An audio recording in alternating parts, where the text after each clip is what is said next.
Aquesta exposició, tal com diu el títol, Anem a Barcelona, vol agafar la idea de que els pobles del Pla que es van annexionar a Barcelona doncs, no hi eren a dins de la ciutat i per tant doncs, era molt comú dir anar a Barcelona perquè era això. Amb aquesta idea doncs, hem fet aquesta exposició basant-nos en mapes des del segle XVII, alguns, fins al segle XIX, acabant el segle XIX, que d'alguna manera configuren els barris d'Horta-Guinardó. Hem estat mirant, doncs, basant-nos en bibliografia, en els propis coneixements i tal, per poder donar unes explicacions divulgatives perquè les persones que ho vagin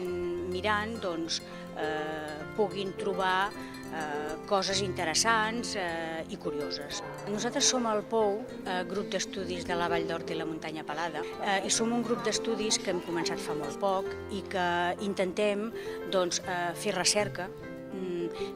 divulgar qüestions del patrimoni i de la història dels barris d'Horta-Guinardó, justament per doncs, conèixer allà on vivim.